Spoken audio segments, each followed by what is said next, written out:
సహకరించిన మరి ప్రాంత ప్రజలకు అందరికి కూడా క్రీస్తునందు శుభములు.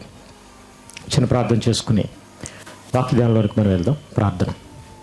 తండ్రి నాయన, మీ పిల్లలకు మీ మాటలు చెప్పాలని ఆశపడుతుండగా నాయన, మీ పిల్లలు గ్రహించినట్లుగా మీ సత్యాన్ని సత్యంగా నన్ను మరుగుపరిచి నాయన, మీ మాటలుగా యథార్థంగా మీ పిల్లలకు వినిపించడానికి మీ కృపలో నన్ను బలపరచమని, అలాగే వింటున్న మీ పిల్లలు కూడా మంచి మనస్సుతో విని యథార్థమైన హృదయంతో మీ మాటలుగా వాటిని విని తండ్రి నాయన పరిశీలించి వాస్తవాన్ని గ్రహించి చేపట్టగలిగే పరిస్థితిని కూడా మీ పిల్లలకు అనుగ్రహించమని, తోడే నడిపించమని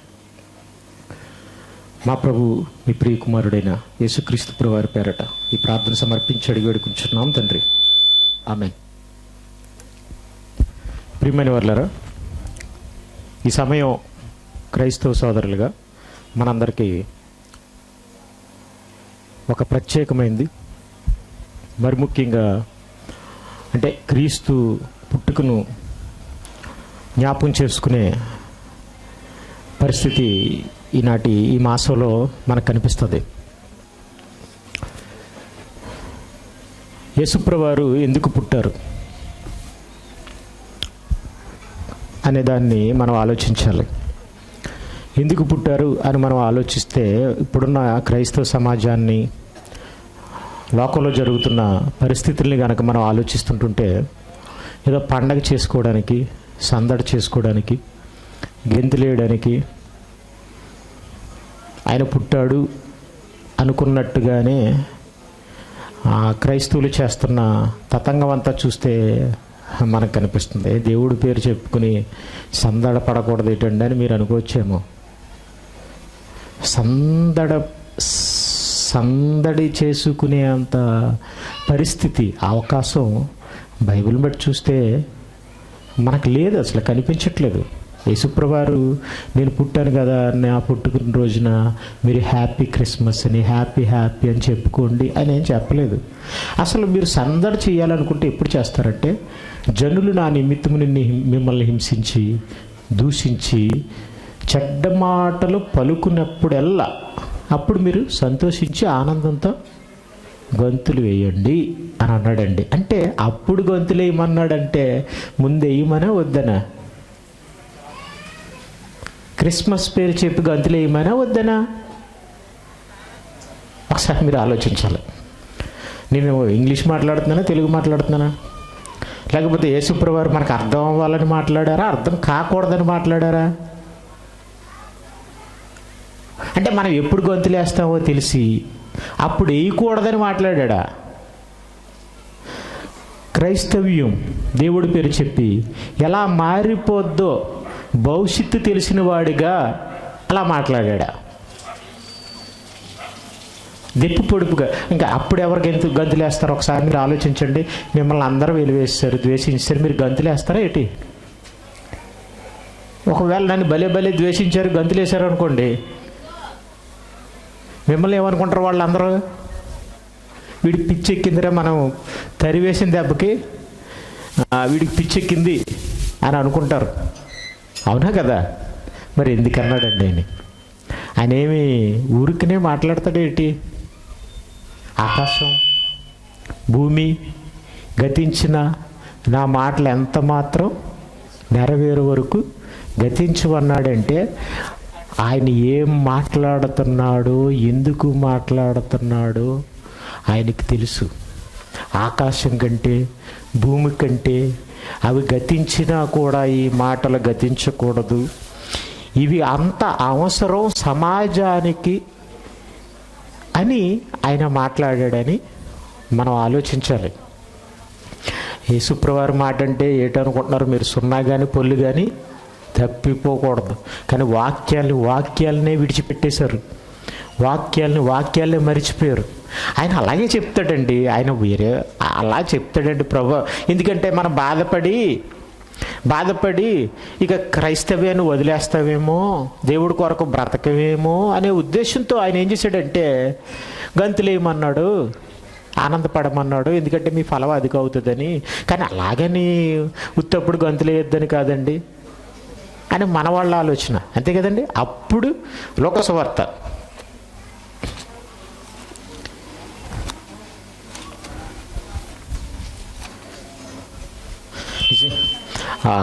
ఒకప్పుడు క్రిస్టియానిటీ ఎలా ఉండేదా అని అంటే, అసలు బైబిల్ ఎక్కడ అపోస్తులు గంతులేసినట్టుగా కానీ మనకేం కనబడదండి. అసలు వాళ్ళు క్రిస్మస్ చేసినట్టుగా కనబడదు. కనబడి ఉంటే బైబిల్లోనే రాసి ఉండేవారు. వాళ్ళు బతుకంతా నిలువరమైన నివాసం లేక పిడిగుద్దులు తినుచు దిగంబరులుగా హింసింపబడుతూ అడవుల్లో, కొండల్లోనూ, స్వరంగాల్లోనూ రంపాలతో కొయ్యబడి ఖడ్గదారను భరించి గొర్రె చర్మాలు, మేక చర్మాలు బట్టలు లేక కప్పుకుని, ఎక్కడైనా అడవుల్లో దొరికాయి అనుకోండి, గొర్రె చచ్చిపోయింది అనుకోండి, చర్మం ఒక పక్క ఉంటుందా అంతా పొద్దు చూసారా, అలాంటిది ఏదైనా కప్పుకుని తిరుగులాడారు. అట్టువారికి ఈ లోకము యోగ్యమైంది కాదు అని బైబిల్ చెప్తుంది. ఇది బైబిల్లో ఉన్న. నేను ఒక విషయం మీరు ఆలోచించండి. నా మాటలు కొంచెం మీకు విచిత్రంగా అనిపించవచ్చు. ఎంత విచిత్రంగా అనిపించినా కానీ నేను బైబిల్లోవే చెప్తున్నాను తప్ప బయటవి కాదు. అంటే ఏదో చిత్రం నీలో జరిగింది తప్ప నీకు బైబిల్ అర్థం కాలేదని నువ్వు తెలుసుకోవాలి. ఏదో చిత్రం నీకు తెలిసి నీకు బైబిల్ అర్థం కాలేదు, నీకు ఎవరు బైబిల్ చెప్పలేదు, వాడేస్తున్నారు. ప్రభు పేరు చెప్పడం, నిన్ను ఎక్కడికో ఎక్కించడం, ములం చెట్టు కింద నుంచి కట్ చేసాడు, అయిపోయిందే, ఏదో రోజు పడిపోతాం, అంతే కదండి. ఎందుకంటే నేను చాలాసార్లు కొన్ని ఎగ్జాంపుల్స్ చెప్పేవాడిని అండి. ముందు ఫస్ట్ ఏం చెప్పేవాడిని అంటే, ఎలా ఉన్నారంటే గుడి ముందు బెగ్గర్స్ ఉంటారు. మీరు ఎప్పుడైనా ఏ చర్చ్ కానీ ఏ టెంపుల్కైనా వెళ్ళండి, ఎవరు కనపడతారు? అడుక్కునే వాళ్ళు అంటాం కదా, వాళ్ళు కనపడతారు, పేదవారు. రైట్. మనం ఏం చేస్తాం? వీళ్ళు ఇలా కూర్చుంటారు అంతే అని అనుకుంటాం. వాళ్ళు కూడా ఏమనుకుంటారంటే, దేవుడు మాకు ఈరోజు దేవుడి పేరు చెప్పి ఎవరో ఒకరు కొంత ధర్మం చేస్తారు కదా అని అక్కడ కూర్చుంటారు తప్ప నువ్వే దేవుడు ఏం కాదు వాళ్ళకి. అక్కడ అది విషయం. కానీ లోపలికి వెళ్ళి నువ్వెవరు అనుకుంటున్నారు? వీళ్ళని చూసి వీళ్ళు అడుక్కునే వాళ్ళు అనుకుంటారు. లోపలికి వెళ్ళి నువ్వేం చేస్తున్నావు? నువ్వు మొదలెడతావు బెగ్గింగ్. మీకు అర్థమవుతుందా? ఈ ఇక్కడ గుడి మెట్ల దగ్గర ఉన్నవాడికి రూపాయి వేసాను ప్రభువా, గుడి లోపల డిబ్బీలో రూపాయి వేసాను ప్రభువా.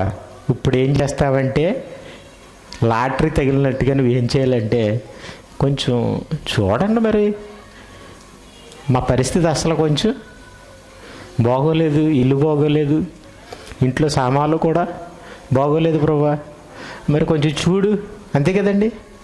రైట్. ఇదో రకమైన బెగ్గింగ్. ఇంకొక బెగ్గర్ ఉన్నాడు, ఎవడంటే నా ప్లేస్లో ఉంటాడు. వాడేమంటాడంటే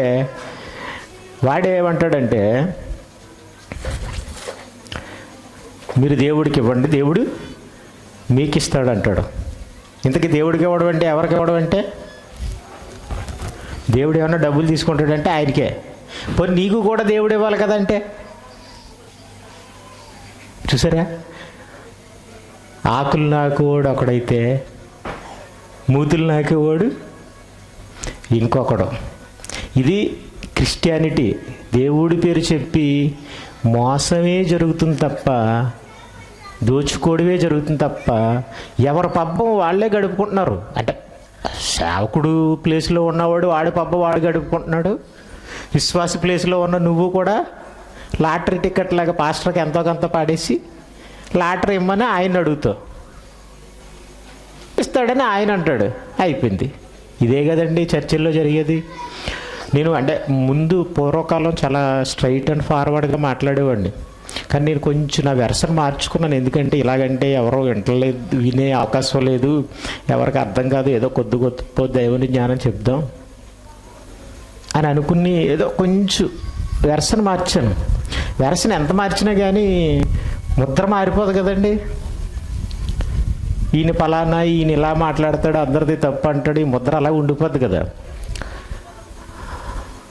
అది అలాగే ఉండిపోయింది. కాబట్టి నేనే అంటే కొంచెం ఈరోజు డిఫరెంట్గా చెప్తాను, ఏమనుకోకండి, ఒరిజినల్గా చెప్తాను. ఎందుకంటే ఈరోజు నేను చిన్న హట్ అయ్యాను. ఎందుకంటే ఒక మీటింగ్కి వెళ్ళాను. ఒక మీటింగ్కి అసలు నేను ఏ మీటింగ్కి ఎవరు పిలిచినా వెళ్ళను, ఏ పాస్టర్ పిలిచినా, ఎక్కడికి ఫెలోషిప్ పిలిచినా ఎవరి దగ్గరికి వెళ్ళను. ఎందుకంటే వాళ్ళు తప్పని చెప్పి నేను వాళ్ళ దగ్గరికి వెళ్తే ఎలా ఉంటుంది, బాగుంటుందా? దొంగలు ఊళ్ళు పెంచుకున్నట్టుగా వాళ్ళతో నేను ఏకమైపోయి, బాబు ఎవరినైనా పాస్టర్ని చూడండి, ఎవరైనా దొరను చూడండి, అయ్యగారు మీ కాళ్ళు అట్టుకుంటారు, నాకు ఒక ఫండ్ ఇప్పించండి, ఏ దొరనైనా నాకు సపోర్ట్గా పెట్టండి అని ఇలా అడుక్కునే అంత స్థితి కూడా పెట్టుకున్నాడు. అందుకనే ఎవరి దగ్గరికి వెళ్ళడం, ఎవరి కాళ్ళ దగ్గరికి వెళ్ళడం అసలు ఏమీ లేదు, అసలు వెళ్ళను ఎక్కువ శాతం. కానీ ఈరోజు నన్ను పిలిచి కొంచెం ఏదో దేవుని మాటలు చెప్పమని అన్నారు. చెప్పమంటే ఎక్కడికైనా పారిపోతానండి, సాతాను గుహలోకైనా వెళ్ళిపోతాను నేను. వెళ్తే వాళ్ళు ఏం చేశారంటే నాకు సాక్ష్యానికి ప్రార్థన ఇచ్చారండి. ఎవరి సాక్ష్యానికి? నేను అసలు సాక్ష్యాలే తప్పంటాను నేను. అంటే ఇతనికి 2 నిమిషాలు మాట్లాడమని ఇచ్చామనుకో, ఇతను ఏం చేస్తాడంటే మొత్తం అంతా తిరగేసేస్తాడు. బాబోయ్ ఆల్రెడీ నా తెలిసిపోయి వీళ్ళు ఏం చేశారంటే నాకు ముందు సాక్ష్యానికి ప్రార్థన ఇచ్చారండి. వాళ్ళకే మరి మన మీద అలాంటి హోప్స్ ఉంటే మరి మనం ఇంకా దాపరకంగా మాట్లాడంత బుజ్జగించి చాక్లెట్ ఎట్టినంతగా చెప్పాల్సిన పరిస్థితి క్రిస్టియన్స్కి కూడా లేదు. మీరేం చిన్నపిల్ల, ఎవరైనా చిన్నపిల్ల ఏంటండి? నేను చెప్పేది బైబిలే కదా, అందరూ చెప్పేది బైబిలే. ఎవరు ఎందుకు చెప్తున్నారో కూడా, ఏం చెప్తున్నారో కూడా తెలుసుకోవాల్సిన బాధ్యత ఎవరికి ఉంది? మీకే ఉంది. ఎందుకంటే యేసుప్రభు ఒక మాట చెప్పారు, మీరు ఏమి వినుచున్నారో జాగ్రత్తగా చూసుకోండి. ఇప్పుడు నేను ఎవరినైనా పలానా వాళ్ళు తప్పు అన్నాను అనుకోండి, ఎందులోంచి తప్పు అంటున్నాను? బైబిల్లోంచి తప్పు అంటున్నాను. బైబిల్లోంచి నేను తప్పు అన్నాను అనుకోండి, చిన్న మిమ్మల్ని మీ మైండ్ చేంజ్ చేయడానికి మీరు ఒక విధంగా ఆలోచించాలి. ఈ విధంగా అని చెప్పడానికి ముందు చెప్తున్నాను, చెప్పబోయేది ఇంకా ఉంది వెనకాల. తప్పు అన్నాను అనుకుందాం, వాళ్ళు పెద్దవాళ్లే కావచ్చు, డబ్బు ఉన్నవాళ్లే కావచ్చు, ఎక్కువ మంది ఉన్నవాళ్లే కావచ్చు, వాళ్ళ దగ్గర బైబిల్లోంచి చెప్తున్నాను. ఇప్పుడు వాళ్ళు తప్పండం నాది తప్ప, లేదా బైబిల్ అలా చెప్పింది కాబట్టి నేను చెప్తున్నానంటే బైబిల్ తప్ప? కాబట్టి నేను లేకపోతే అతను నన్ను తప్పు అంటున్నట్టే కదా, అతని దృష్టిలో చూస్తే నేను తప్పు కదా. పెద్దోడా, చిన్నోడా, డబ్బు ఉన్నవాడా, డబ్బు లేనోడా, జనం ఉన్నవాడా, జనం లేనోడా, దాన్ని బట్టి కాదు కదండి సత్యం. బైబిల్ బట్టి, బైబిల్లో ఏముంది అదే సత్యం. నిస్వార్థంగా ఆలోచించు. నీకు ఏ విధమైన లాభం లేకుండా, ఆశించకుండా భూమి మీద నువ్వు నిస్వార్థంగా ఆలోచించు. అప్పుడు బైబిల్ నీకు ఎందుకు అర్థం కాదో చెప్తాను. ఎందుకు అర్థం కాదు? ఈజీగా అర్థమవుతుంది. మనలో స్వార్థం ఉంటే మనకు బైబిల్ అర్థం కాదు. ఆ పాస్టర్ని ఏమన్నా అంటే నాకేమన్నా అయిపోతుంది, ఈ పాస్టర్ అంటే పాస్టర్ గొడవ మనకి ఎందుకు? అసలు నేను పేరు ఎత్తట్లేదండి, సేవకులు అని చెప్తున్నాను. అందులో మంచిలో ఉండొచ్చు, చెడ్డవాళ్ళు ఉండొచ్చు. కానీ దేవుని వాక్యాన్ని అబద్ధంగా బోధిస్తున్నప్పుడు దాన్ని అబద్ధంగా చెప్పాలా? మనం దాన్ని అబద్ధమని చెప్పాలా వద్దా? కానీ ఈ పరిస్థితి మాత్రం క్రిస్టియానిటీలో లేదు. యేసుప్రభు వారు మాత్రం ఈ విషయంలో మాత్రం చాలా హెచ్చరించారు. ఓకే, లోకసువార్త ముందుకు వెళ్దాం. లోకసువార్త 6వ అధ్యాయం 22-23. మనిషి కుమారుని నిమిత్తము అంటే నా కోసం మీరు డ్యాన్స్ ఎప్పుడు వేయాలంటే చెప్తున్నాడు. మీరు జాగ్రత్తగా వినండి. నా కోసం మీరు ఎప్పుడు డ్యాన్స్ వేయాలంటే నేను పుట్టినప్పుడు డ్యాన్స్ వేయండి అని అంటలేదు ఆయన. ఏమంటాడంటే మనుష్యులు మిమ్మును ద్వేషించి, నా కోసం మిమ్మల్ని మనుషులు ఏం చేస్తారంటే ద్వేషిస్తారు, వెలివేస్తారు, నిందిస్తారు. ఇవన్నీ క్రైస్తవులకు ఉన్నాయి. క్రైస్తవ్యం అన్నీ తట్టుకుని నిలబడింది, అనుభవించింది. ఎందుకంటే అదొక విచిత్రం అనుకున్నారు వాళ్ళు. ఎందుకంటే ఆయనేమో సిలువేయబడిన దేవుడిగా ఉంటాడు, వీళ్ళు దేవుడు అనుకున్న వాళ్ళేమో కత్తులు కటార్లు పట్టుకుని ఉంటారు. ఒక కిరీటం, అబ్బో ఒంటి నిండా ఆభరణాలు ఇన్నుంటే, ఈయనకేమో ఒంటి మీద ఏమి సరైన వస్త్రాలు లేకుండా సిలువుకి మేకులు కొట్టించుకుని రక్తం దారి ఈయనుంటే ఎంత డిఫరెంట్గా ఉంది. మన యేసుప్రభువారే చెప్పుకోవడానికి చాలా తేడాగా కనబడుతున్నాడు కదండి. కాబట్టి నచ్చట్లేదు. పైగా బోధ అంతా ఎలా ఉంటుంది అనుకుంటున్నారు?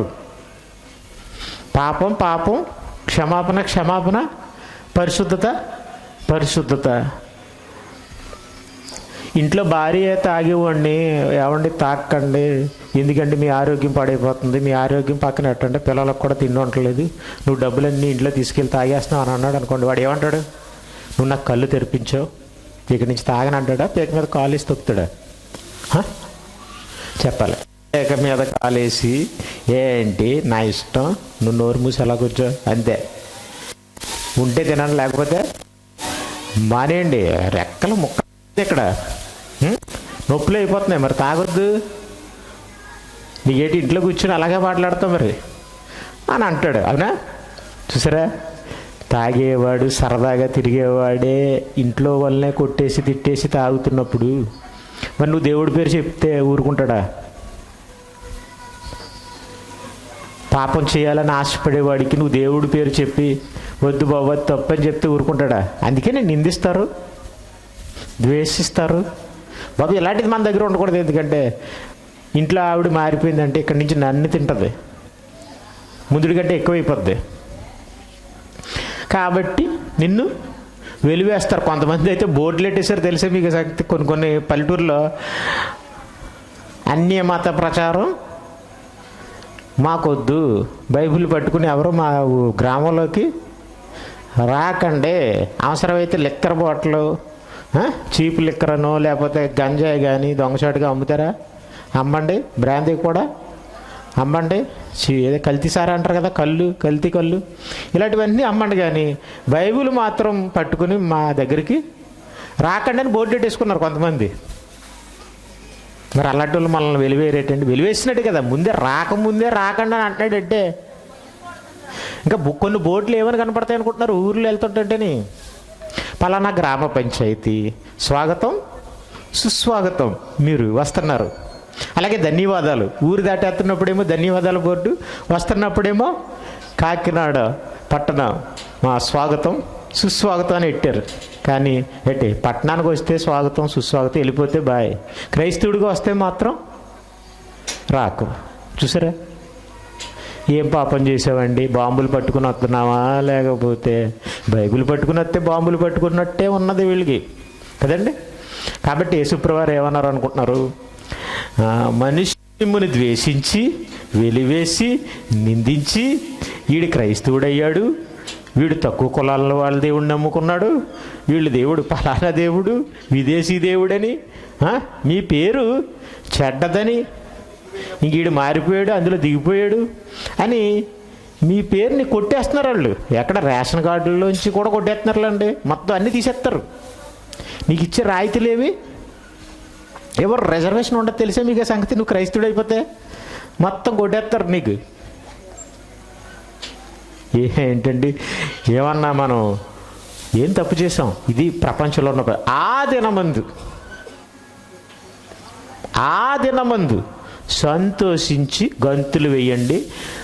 మామూలుగా గంతులు వేసావు అనుకో బాగోదు. నా పేరు చెప్పి ఇంట్లో గంతులు ఎప్పుడన్నా వేసేస్తావు.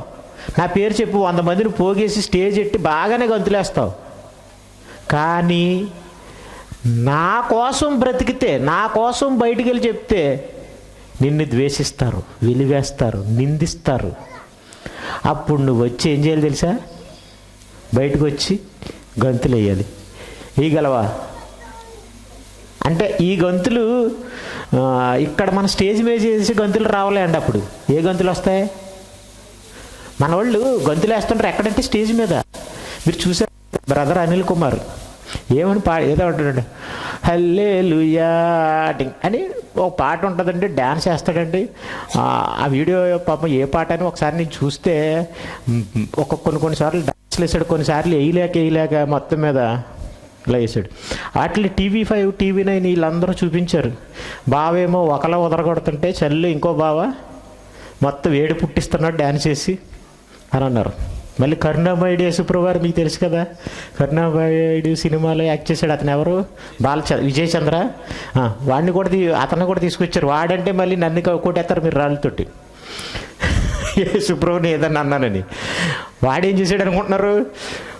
వాడు కాల్చిన కోడిలాగా ఇలాగ ఎట్టుకుని వాడు డ్యాన్స్ చేశాడు. దాన్ని చూపించేవారండి. కానీ ఎక్కడైనా నేను ఒక చోటకి వెళ్ళానండి, వాక్యం చెప్పానండి, నన్ను హింసించారండి, నిందించారండి, ద్వేషించారండి, ఇప్పుడు నేను గంతులేస్తున్నానండి, గంతులేడు మీరు ఎవరైనా చూసారా? మనసులో గంతులేస్తామండి. ఒక టీచర్ కానీ, ఒక జ్ఞానం తెలిసినోడు కానీ, ఒక స్కాలర్ కానీ రోడ్ల మీద డ్యాన్స్లు వేస్తాడేటండి? అది క్రీస్తు తర్వాత. ఎందుకంటే క్రీస్తులో మనకేం కనబడుతుంది? సిలువ త్యాగం కనబడుతుంది కాపాడడానికి. సిలువ త్యాగం కనబడే దగ్గర డ్యాన్స్ చేయంత పరిస్థితి, అవకాశం, స్కోప్ లేదు మనకి. కానీ ఎవరు కాబట్టి నేనేం చెప్తున్నానంటే, అప్పుడు గంతులు ఏమన్నాడంటే, నేనేమంటున్నానంటే ముందు వేయొద్దని అన్నాడు. అప్పుడు గంతులు వేయండి. ఎందుకంటే సమాజం ఎప్పటి నుంచో గంతులేస్తుంది. దేవుడి పేరు చెప్పి సమాజం ఎప్పటి నుంచో గంతులేస్తుంది. పాత నిబంధన కాలంలో అందరూ గంతులు వేసారా? వేయలేదా? గంతులు వేసారా? వేశారు. అందులో గంతులు వేసిన వాళ్ళు దేవుడికి ఇష్టడుగా ఉన్న వాళ్ళు ఎవరు అనుకుంటున్నారు? దావీదు మాత్రమే. గంతులు వేసిన వాళ్ళు అందరూ ఇష్టలు కాదు. ఎందుకంటే దావీదు గారు దేవుని ఇష్టాన్ని నెరవేర్చిన వాడు. ఆయన దేవుని సంకల్పం అంతా, దేవుని ఉద్దేశాలని నెరవేర్చినవాడు. కానీ ఒక్కసారి మందిరాన్ని కట్టేటప్పుడు ఆయన నాట్యవాడాడట. మరి ఏమి నాట్యవాడాడో మనకు తెలియదు, కానీ ఆయన ఎలా నాట్యవాడాడో మనకు తెలియదు. కానీ నాట్యవాడతారండి ఒకవేళ నాట్యవాడితే? ఒకసారి చెప్పాలి ఏమో. కానీ మీకు ఎగ్జాంపుల్గా అర్థం కావడానికి సినిమా వాళ్ళు ఏం చేస్తారంటే, సినిమా రిలీజ్ అని, ఆడియో రిలీజ్ అని ఫంక్షన్లు పెడుతున్నారు కదా. ఫంక్షన్లు పెట్టినప్పుడు ఫంక్షన్లోని డ్యాన్స్ చేయమంటే ఎలా చేస్తారు? సినిమాల్లో చిత్తకొట్టేసినట్టు డ్యాన్స్ చేస్తారా? జస్ట్ ఇలాగ అనేసి వదిలేస్తారా? ఏదో చిన్న స్టెప్ ఏదో వేసేసి ఆపేస్తారు. దావీదు గారు మరి ఎంత వేసారో మనకు తెలియదు, కానీ ఇంకా అక్కడి నుంచి జనాలు అదే డ్యాన్స్ పట్టుకున్నారు. దావీదులో డ్యాన్స్ వేస్తాం, దావీదులో డ్యాన్స్ వేస్తామని. దావీదు ఒక్కరోజు వేసినట్టుగా ఉంది తప్ప ప్రతిరోజు వేసినట్టుగా లేదు. కానీ దేవుని చిత్తాన్ని మాత్రం తన జీవిత దినములన్నిట నెరవేర్చాడు. కాబట్టి ఇదొక అలవాటుగా చేసేసుకుంటున్నారు వీళ్ళు. చేసేసుకుంటున్నప్పుడు యేసుప్రభువారు ఏమన్నారంటే, అప్పుడు గంతులు వేయండి. ఎప్పుడు? నిందించి ద్వేషించి వెలివేసినప్పుడు. మరి అప్పుడు గంతులు వేయమంటే మనం క్రిస్మస్కి ఎందుకు గంతులు వేయాలి చెప్పండి? క్రీస్తు పుట్టాడని గంతులు వేయాలా? ఆనందకర విషయమే. ఆనందపడు, మనసులో ఆనందపడు. పని చేస్తే రిజల్ట్ ఏంటంటే, క్రీస్తుని ప్రకటిస్తే రిజల్ట్ ఏంటంటే ఇది నిందించడం, ద్వేషం, వెలివేయడం. కానీ నువ్వు ఒకవేళ ఇంట్లో కూర్చుని ఆనందపడితే దానివలన నీకేదో కొంచెం మనసులో ఆనందం, అది కూడా మామూలు మనిషిలాగే ఆనందపడుతున్నావు తప్ప ఒక దేవుడైతే ఎలాంటి ఆనందాన్ని కోరుకుంటున్నాడో అది మాత్రం నీకు అర్థం కాలేదని చెప్పొచ్చు. ఎందుకంటే ఆయన పేతురు గారు రాసిన పత్రికలో ఒక మాట ఉంటుంది. ఆయన మనల గురించి ఏం చేస్తున్నాడట? చింతిస్తున్నాడంట. ఆయన మనందరి కోసం ఎప్పుడు చింతిస్తున్నట్టుగా, బాధపడుతున్నట్టుగానే బైబిల్లో ఉంటుంది. ఎప్పుడు ఆనందపడుతున్నట్టుగా ఉండదు. పోనీ ఎప్పుడండి మీ ప్రభు దేవా మీరు ఎప్పుడు ఆనందపడుతున్నారు దేవా అని అంటే ఆయన ఏమంటాడంటే, పాపి ఎప్పుడు మారు మనసు పొందితే అప్పుడే ఆనందం. అంటే పరలోకమంది ఎక్కువ సంతోషం. అంటే మనకి ఎప్పుడు ఎక్కువ సంతోషం? అంటే ఎప్పుడు ఎక్కువ సంతోషం మనకి? క్రైస్తవులకి ఎప్పుడు ఎక్కువ పండుగ, పెద్ద పండుగ అంటే క్రిస్మస్సే. అన్నిటికంటే ఆనందమైన పండుగ ఏంటనుకుంటున్నారు? క్రిస్మస్. కానీ దేవుడికి ఎప్పుడు పెద్ద పండుగ అంటే పెద్దదంటే ఆనందపడే పండుగని. ఎప్పుడు? పాపి మారు మనసు పొందినప్పుడు. అంటే నువ్వు పశ్చాత్తాపడ్డావు చూసావా, దేవుని రాజ్యంలోనికి రావడానికి బాప్తీసానికి సిద్ధపడ్డావు చూసావా, తీసుకున్నావు చూసావా, అప్పుడు ఎక్కువ సంతోషం అంట. అంటే ఇప్పుడు దేవుడికేమో అప్పుడు సంతోషం అయితే నీకు ఇప్పుడు ఏంటి సంతోషం? ఆయన అప్పుడు సంతోషం అని ఎందుకు చెప్పుంటాడు? నన్ను ప్రేమిస్తే నాకెప్పుడు సంతోషమో అది తెలుసుకుని ఆ సంతోషాన్ని నువ్వు తీర్చాలి, ఆ సంతోషాన్ని నువ్వు కోరుకోవాలనే ఆలోచించాలనే చెప్పాడని, అది ఆయన మనస్సని. ఒక దావీదులా మనం ఎందుకు ఆలోచించకూడదు? నా ఉద్దేశాలను నెరవేర్చనని ఆయన గురించి సాక్షి ఇస్తే నీకెందుకు ఇలా బుర్ర పని చేయట్లేదు? సోకాల్డ్ క్రిస్టియన్స్కి ఎందుకు బుద్ధి పని చేయట్లేదు? అలా అయితే ఇప్పుడు నేను అదే డ్యాన్స్లు వేయడానికి అనుకోండి, ఇక్కడ ఉన్న కొంతమంది కుర్రోళ్ళు అటు ఇటు ఇష్టం ఉన్నవాళ్ళు, కొంచెం అటు ఇటుగా ఉన్నవాళ్ళు ఏం చేస్తారు అనుకుంటున్నారు, ఇక్కడ డ్యాన్స్లు ఏర్పాటు చేస్తారని అనుకోండి, ఇంకొంచెం నలుగురు పోగవుతారు. పోగి ఏం చేస్తారు అనుకుంటున్నారు? స్టేజ్ ఇవన్నీ పెట్టి బాక్సులు పెట్టి వచ్చి ఇక్కడ డ్యాన్స్ వేస్తారు. ఇంకా పెద్దదిలా ఉంటుంది. కాబట్టి గెంతులేయడం అనేది కరెక్ట్ కాదు. ప్రపంచం ఎలా ఉందనుకుంటున్నారు?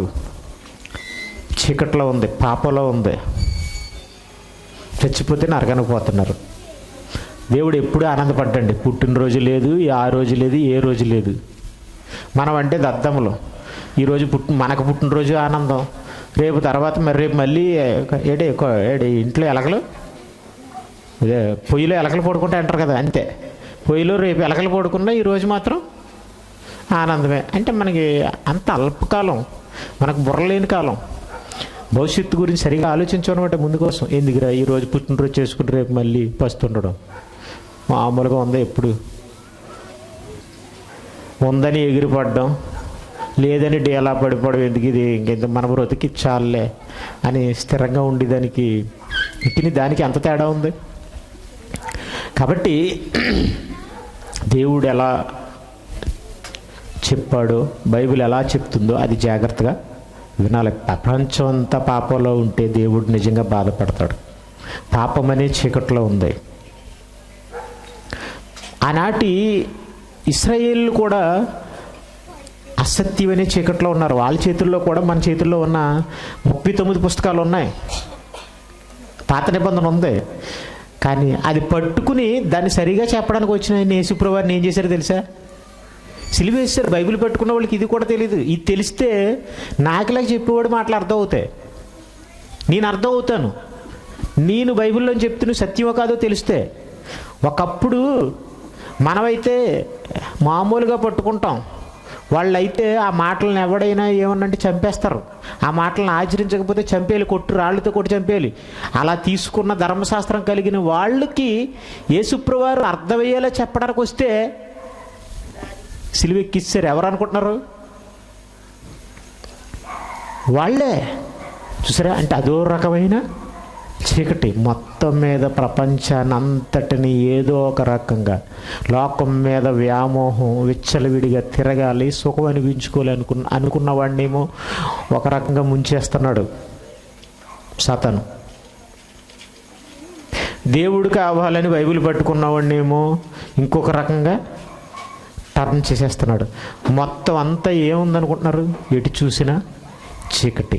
పరిస్థితులు అలాగే ఉన్నాయి. అప్పుడు యేసుక్రీస్తును పంపాలనుకున్నాడు దేవుడు.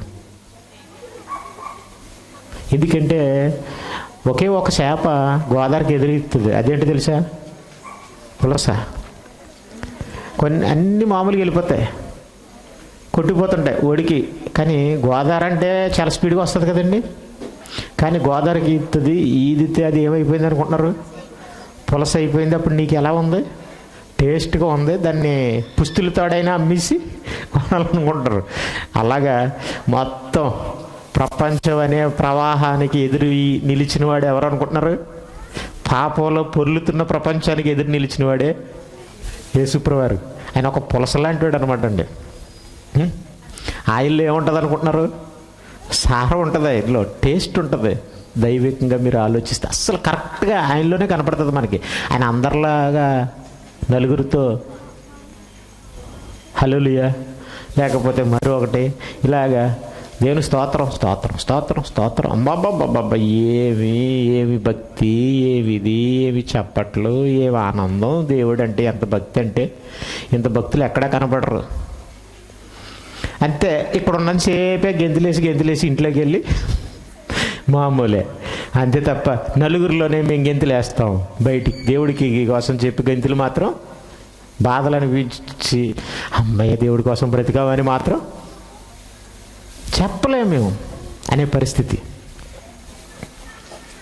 అలా చీకటి ఉన్న సమాజానికి వెలుగును పంచడానికి దేవుని కాంతి, సత్యం ఆయన బ్రతుకు ద్వారా, ఆయన మాటల ద్వారా పంచడానికి వచ్చిన వాడే యేసుప్రభువారు. ఆ వెలుగు ఆయన మాటల్లో ఉంది. ఆయన మాటలు చెప్పాలి. ఆయన మాటలకి ఏమి అవసరం లేదు, డ్యాన్స్లు అవసరం లేదు, ఏమి అవసరం లేదు. మాటలు చెప్పండి చాలు. కానీ ఆ మాటలను మార్చేసి రకరకాలుగా చెప్తున్నారు. ఒకసారి ఆ మాట తీసుకుందాం. యేసుప్రభువారు ఎందుకు వచ్చారో చెప్తుంది బైబిల్. ఇక్కడ పైన ఉంది కదా, ఇక్కడ హృదయాన ఉదయించుటకు దిగి వచ్చిన వేకుచుక్క. ఏముంది హృదయాన్న? మన హృదయాల్లో ఏముంది? స్వీట్ ఉందా? బెల్లం ఉందా? ఆయన ఏమన్నా సేవలాగా ఆకర్షింపడ్డానికి వచ్చాడా? చెప్పండి, ఏముంది మన హృదయాల్లో? ఏముంది? బైబిల్ తెలిసిన వాళ్ళకి అందరికీ తెలిసి ఏమంటే, హృదయము మోసకరమైనది, ఘోరమైన వ్యాధి గలది. అబ్బా, ఏంటి ఆ వ్యాధి? గ్రహింపగలవాడు ఎవడు? ఏంటి ఆ వ్యాధి? ఎందుకు వచ్చేసింది ఆ వ్యాధి అంటే, పాపం, లోకం మీద వ్యామోహం, ఆశ, దాని వలన పాపం అయిపోయింది. అందుకే వ్యాధి కలిగి ఉంది. అది దేవుడిని తెలుసుకోలేకపోతుంది. దేవుడు చెప్పినా బ్రతకలేకపోతున్నారు, అర్థం చేసుకోలేకపోతున్నారు. ఇంతే కదండి మీరు ఆలోచిస్తే. కాబట్టి అదే హృదయంలో బైబిల్ ఏం చెప్పిందంటే, ఆ వ్యాధినే బైబిల్ ఏం చెప్తుందో తెలుసా? మరో కోణంలో పాపం అని చెప్తుంది, అలాగే చీకటని చెప్తుంది. అక్కడ వెలిగివ్వడానికి వచ్చాడట. ఇప్పుడు లోకంలో ఉండగా ఏది తప్పని, ఏది ఘోరమైన వ్యాధి ఎందుకు ఉందని మనం అనుకుంటున్నామో, అనుకోవాలో, అదే పరిస్థితి క్రైస్తవుడిగా వచ్చిన తర్వాత కూడా ఉంటే నీకు వాడికి, క్రైస్తవ్యంలో లేని వాడికి ఉన్న తేడా ఏంటి చెప్పండి? ఉందా లేదా చెప్పండి? అది సేమ్ థింకింగ్ ఉందా? లేదంటే వాళ్ళు లోకం అంటే ఆశపడతారు, నువ్వు ఆశపడతావా? ఆశపడవా? ఏంటి చుట్ట లేదా సిగరెట్, బ్రాందీ వదిలేస్తే సరిపోయిందా? మరి దురాశ? బైబిల్ పాపం అంటే ఏం చెప్పింది? చుట్ట, బీడీ, సిగరెట్ అని చెప్పిందా? బ్రాందీ అని చెప్పిందా? ఇంకా అక్కడతో ఆగిపోయిందా? దురాశ ఉందా? దురాశ గర్భమున ధరించి, తప్పు ఆశ నీకు ఉండకూడని కోరిక నీకు ఉంటే అదే పాపం. సిగరెట్ తాగాలనే కోరిక నీకు ఉండకూడదు, అది పాపమే. బ్రాందీ తాగాలనే కోరిక నీకు ఉండకూడదు. మంచినీళ్ళు తాగాలనే కోరిక ఉండాలి, అన్నం తినాలనే కోరిక ఉండాలి, పానిపరగు ఏదో గుట్క ఈ నవలాలనే కోరిక ఉండకూడదు. ఇదంతా పాపమే. అలాగే నాకు డబ్బు కావాలి, ఎందుకంటే టీవీ కొనుక్కోవాలి, ఫ్రిడ్జ్ కొనుక్కోవాలి, బిల్డింగ్ కొనుక్కోవాలి. మరి టీవీ కొనుక్కుని అన్నీ చేస్తే మరి ఇంకొక పాపం ఉంది, మీకు తెలుసు కదా. మీకు ఇంకొక పాపం తెలుసా? ఒక మోహపు చూపు చూసేవాడు అప్పుడే తన హృదయం మంది ఏం చేస్తున్నాడు? వ్యభిచరిస్తున్నాడు. చూడండి మీరు, ఇప్పుడు మనం అన్ని పనుల ద్వారా చేసేది ఏంటది? మోహపు చూపు రావట్లేదా? తప్పు జరగట్లేదా? ఇంకొకటి ఉంది బైబిల్లో, నేత్రాశ, శరీరాశ, జీవపు డంబం. జీవపు డంబం కూడా పాపం తెలుసా? ఆడికి ఉంది, నాకు లేదు. ఆడికి బండి ఉంది, నాకు బండి కావాలి. నేను బండి కొన్నాను, నీకంటే గొప్పడిని. నీ బిల్డింగ్ ఫస్ట్ ఫ్లోర్ ఉంటే నాది సెకండ్ ఫ్లోర్ అని చెప్పుకుంటున్నాం అనుకోండి. బైబిల్ ప్రకారం ఇది కూడా ఏంటి తెలుసా? పాపం. చూసారా? అంటే మన వాళ్ళు ఎక్కడున్నారంటే వాళ్ళ దగ్గరే ఆగిపోయారు. తర్వాత ఇలు గుడింతాలు లేవు. ఇంకా అప్పుడు ఏం చేస్తున్నారంటే మళ్ళీ మోసం చేసేస్తున్నారు. కాలం బట్టి చూస్తే మీరు ఎలా ఉండాలంటే బోధకుల్లో ఉండాలని బైబిల్ చెప్తుంది. పేతురు గారు రాసిన 2వ పత్రిక 1వ అధ్యాయం 19వ వచనం. మరియు ఇంతకంటే స్థిరమైన ప్రవచన వాక్యం మనకున్నది. వాక్యం అనేదే స్థిరమైనది. ఇంకేమీ పట్టించుకోకండి, దేని మీద మీరు లక్ష్యం ఉంచకండి. దేవుడు ఇస్తాడా, ఇవ్వడా, దీవిస్తాడా, దీవించడా, డబ్బు మీద లక్ష్యం పెట్టకండి. లక్ష్య పెట్టారనుకోండి, అది ఏమైపోద్దంట, ఎగిరిపోద్దట. తెలిసి మీకు సంగతి? అస్థిరమైనట ధనం స్థిరమైంది కాదన్నాడు దేవుడు. దానికి కాళ్ళు ఉన్నాయండి, దానికి ఏమున్నాయి అనుకుంటున్నారు? రెక్కలు ఉన్నాయి. నువ్వు పెట్టిలో పెట్టి బంధించిన పెట్టితో పట్టుకెళ్ళిపోతాడు ఎవడొకడు వచ్చి. దాని స్పీడ్ అంతా, దానికి ఆ రెక్కలు ఇచ్చేస్తాడు మనిషి. నువ్వు దాసావనుకోండి, నీ కొడుకు వచ్చి తీసేస్తాడు, మళ్ళీ లేకపోతే నీ భర్త వచ్చి తీసేస్తాడు. మా తమ్ముడు ఒక అబ్బాయి బాగా బానిస తాగుడికి.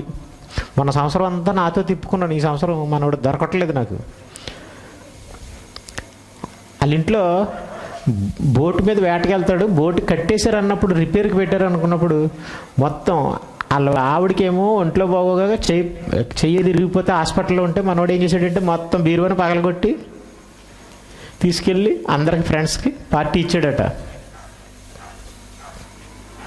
సరే, డబ్బుని ఎంత బంధించినది వెళ్ళిపోద్ది, అస్థిరమైంది. దానికోసం ఆలోచించకండి. వాక్యం ఏమన్నాడు దేవుడు? స్థిరమైనది. అది నీ హృదయంలో ఉంటే ఏమవుతుందో తెలుసా? నీకు ఖచ్చితంగా 100% షూర్గా పరలోకి వెళ్ళిపోతావు. డబ్బు ఉంటే పరలోకి వెళ్తావంటే లేదు. డబ్బు దేవుడికి ఏమైనా ఇస్తున్నావా? నువ్వు ఇస్తావా? దేవుడు నీకు ఎందుకు ఇవ్వాలి? వదిలేసి వెళ్ళిపోయి నీకు డబ్బు ఎందుకు? అసలు తిండిస్తే చాలు కదండి. ఏ నాటి కీడు ఆ నాటికి చాలురా బాబు. ఏ రోజు బొవ్వ ఆ రోజు అడగండి.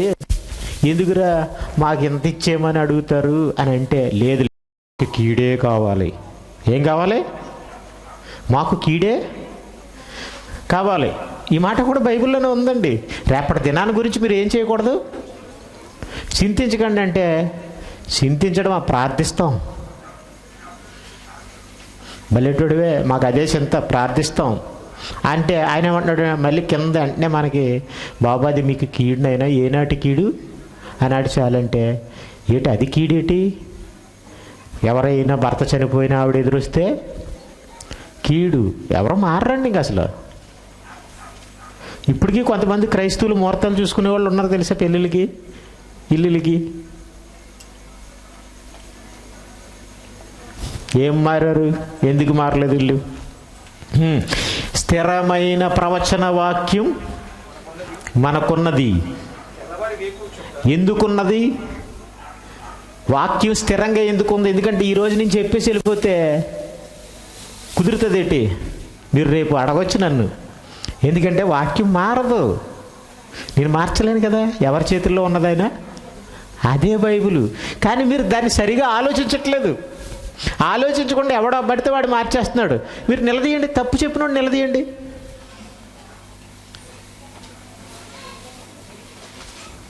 అప్పుడు ఉంటుంది అసలైనది. దైవ సేవకుడిని ప్రశ్నించకూడదు. అయిపోయింది.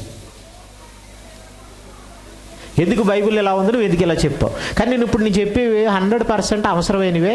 ఇది భక్తి అంటే రియల్గా. కానీ దీనికి మాత్రం 100 ప్రశ్నలు వస్తాయి. 100 కాదు, 1,00,000 అడగండి, నేను ఇక్కడే ఉంటాను. కావాలంటే ఇక్కడే పబ్లిక్ చెప్తాను. మీరందరూ ఉంటే, ఎందుకంటే నేను చెప్పేది నిజమని మీరు నమ్మాలని నాకు ఉంది. కాబట్టి మీరు నన్ను కట్టుకున్నా, కాళ్ళు అట్టుకున్నా, కింద మీద పెట్టినా, ఏం పెట్టినా నేను చెప్పి చావాలని నా ఉద్దేశం. పారిపోవాలని నా ఉద్దేశం కాదు కదండి. దమ్మనే మాట వాడుతున్నాను కూడా ఏమనుకోకండి. గట్స్ ఉంటే అడగండి. చెప్తాను, ఎంతమందిలో కూడా చెప్తాను. ఇప్పుడు నేను చెప్పబోయే వాక్యానికి అంతటికి నేనే జవాబుదారి. ఇంతకంటే స్థిరమైన ప్రవచన వాక్యము మనకున్నది. తెల్లవారి వేకు చుక్క. ఎవరు అనుకుంటున్నారు ఆయన? నువ్వు ఇంటి మీద కట్టుకున్న పేపర్ స్టార్ కాదు, నిజమైన వెలుగును పంచడానికి వచ్చిన యేసుక్రీస్తు. మీ హృదయాల్లో ఎవరు అసలు నిజంగా చెప్పేది ఇది ఎవరి కోసమో తెలుసా? నేను ఇన్ని రోజులు అన్యులకి చెప్తున్నాను. యాక్చువల్గా ఈ మాట రాస్తుంది ఎవరికంటే, పత్రిక రాస్తుంది క్రైస్తవులకండి. క్రైస్తవులకు కూడా సూచక్రియలని, అద్భుతాలని, కళలని, ఇదని అదని వీళ్ళు కూడా డైవర్ట్ అయిపోయారు, చీకట్లోకి వెళ్ళిపోతున్నారు. సాతానికి అట్టుపండులో దొరికేస్తున్నారు. వాడు ఆడేసుకుంటున్నాడు, వీళ్ళకి తెలియట్లేదు. వీళ్ళతో మొత్తం వీళ్ళకి లోకరాజ్య మహిమలు ఏం చేస్తున్నాడు అనుకుంటున్నారు? రాత్రులు చూపించేస్తున్నాడు, వీళ్ళకి తెలియట్లేదు. అప్పుడు చెప్తున్నాడు అనమాట అండి, మీ హృదయాల్లో ఉదయించే వరకు ఆ వాక్యము చీకటి గల చోటిన సాతాను ఏ రూపంలోనైనా, పాప రూపంలోనైనా, అబద్ధ రూపంలోనైనా నిన్ను చీకటిలోనికి నెట్టేస్తాడు, అసత్యంలోనికి. చీకట గల చోటున వెలిగిచ్చు దీపమైనట్టున్నది అన్నాడు. అంటే యేసుప్రవారు ఈ లోకానికి ఎందుకు వచ్చాడంటే, గోడ మీద ఫోటోలో ఉండడానికి, పసులుపాకలో చిన్న బొమ్మ పడుకోబెట్టి డ్యాన్స్ చేసుకోవడానికి, నువ్వు క్రిస్మస్ చేసుకోవడానికి కాదండి. నీ హృదయంలో ప్రకాశించడానికి, వెలుగు ఇవ్వడానికి. చీకటి అయిన నీ హృదయంలో వేకు చుక్కల చిన్న వెలుగు స్టార్లా స్టార్ట్ చేసి పగటం చేసేయాలనుకున్నాడు. అందుకు వచ్చాడట. అంటే దేవుడి విషయంలో కూడా అజ్ఞానం లేదా తప్పుగా అపార్థం చేసుకుని చీకటిలోనికి వెళ్ళిపోయిన పరిస్థితి ప్రపంచంలో కనపడుతుంది. మరి చాలామంది క్రైస్తవులు కానివ్వండి, అన్యులు కానివ్వండి నన్ను ఎక్కువసేపు చెప్పమన్నారు. కానీ ఆటోమేటిక్గా నేను ఎక్కువగా అసలు విషయం చెప్పకుండానే కొంచెం ఇవన్నీ చెప్పేసాను. ఇంట్రొడక్షను. మార్క్స్ వార్త 7వ అధ్యాయం. కొంచెం ఎక్కువ పెడుతున్నాను అనుకోండి వాక్యాన్ని. మార్క్స్ వార్త 7వ అధ్యాయం. అందుకే ఆయన వారితో ఇలాగ చెప్పును, ఈ ప్రజలు చూడండి, ఒక్కసారి మీరు చూడండి, ఈ ప్రజలు నా ప్రజలని చెప్పుకుంటున్న ఈ ప్రజలు, దేవుడిని నమ్ముతున్నాం అనుకుని చెప్పుకుంటున్న ప్రజలు. అందుకని ఏమంటున్నాడంటే, పెదవులతో నన్ను గనపరుస్తున్నారు కానీ, అమ్మ బాబోయ్, ఇక్కడ అందరూ వాక్యం చెప్పేస్తున్నారు, అలాగే అందరూ పాటలు పాడేస్తున్నారు, స్తోత్రం చెప్పేస్తున్నారు, నా నీతి సూర్యుడా హల్లెలూయా అని గెంతేస్తున్నారు. సందడే సందడి బెత్లెహేములో సందడి, పశువుల పాకలో ఏమి సందడి అండి బాబు. ఆ రోజు ఏముంది? ఏమీ లేదు అసలు, నిష్ఠూర్పులు, బాధలు. కానీ నీకు ఇప్పుడు సందడి కనపడింది, గెంతులు కనపడుతున్నాయి నీకు. కానీ వారి హృదయం నాకు దూరముగా ఉన్నది. ఎవరు వీళ్ళు? పెదవులతో గనపరిచి హృదయాన్ని మాత్రం ఇంటి దగ్గర ఎట్టి, ఇంటి దగ్గర ఉన్న బీరువా మీద ఎట్టి, లేదా ఖాళీ బీరువా, నగలు లేని బీరువా అని, డబ్బులు లేని బీరువా అని, టీవీ లేని ఇల్లని, ఫ్రిడ్జ్ లేని ఇల్లని, పాకైన ఇల్లని అక్కడెట్టి ఇక్కడికి వచ్చి స్తోత్రం. ఎందుకంటే అక్కడ ఎన్ని పరిస్థితులు మారాలని. ఇప్పుడు ఇంతకీ హృదయం ఎవరి మీద ఉంది? దేవుడి మీద, లేకపోతే మీరిచ్చే స్థుతులు ఏంటో తెలుసా? లంచం. నాకు తెలిసి ఈ మాట దేవుడు ఎందుకు అంటున్నాడో తెలుసండి. మన హల్లెలూయాలు, మన స్తోత్రాలు, సోకాల్డ్ క్రిస్టియన్స్లు ఇవన్నీ ఏంటి అనుకుంటున్నారు దేవుడికి? లంచం. మీరు చెప్పే స్తోత్రాలకి, లంచానికి దేవుడు మీకు ఇచ్చేయాలా? అబ్బా ఎంత తెలివండి! దేవుడు ఏమన్నా తింగరోడా? మీకు నిజమైన బైబిల్ చెప్పాను అనుకో, మొత్తం నరకం కనపడిపోద్ది మీకు మీ కళ్ళ ముందు. కానీ అంత టైం నాకు లేదు కదండి. నిజమైన బైబిల్ మీరు ఎప్పుడు వినలేదు. నిజంగా బైబిల్ని అలా చదవరు మీరు. ఉన్నాయి, బైబిల్లోనే ఉన్నాయి, మీకు కనపడవు. ఎందుకంటే వచ్చే కనపడతాయి తప్ప ఎవరు చెప్పినా ఏ వాక్యం పెట్టుకున్న ఆశీర్వాదం ఏంటి ఆశీర్వాదం అంటే? అబ్రహాముని ఆశీర్వదించావు కదా నాయన, యోబుని ఆశీర్వదించావు కదా. కానీ యేసుప్రభు వారు అన్నారు, యేసుప్రభు వారు కూడా ఒక ఆశీర్వాదం చెప్పాడండి. దిక్కులేని పిల్లల్ని ఆదరించారని, లేదా చెరసాలలో ఉన్నప్పుడు చూడవచ్చురని, దేవుడి కోసం బ్రతికిన వాడిని ఏమన్నాడంటే, ఆశీర్వదింపబడి పరలోకానికి రండి అన్నాడు. నేను పరలోకానికి వెళ్ళడమే నాకు ఆశీర్వాదం అని ఎవడైనా ఎట్టుకున్నాడు ఏంటంటే ఇంటి దగ్గర వాక్యం?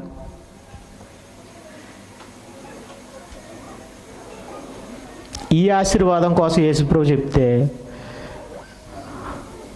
అబ్రహ్మ అడగకపోయినా అన్నాడు దేవుడు.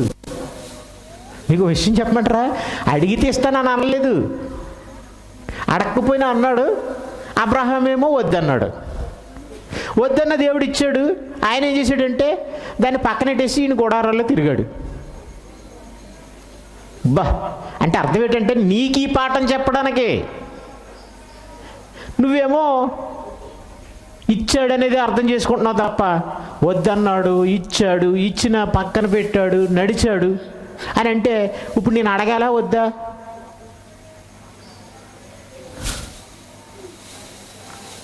సరే, సత్యమైంది ఎలా ఉంటుంది అనుకుంటున్నారు?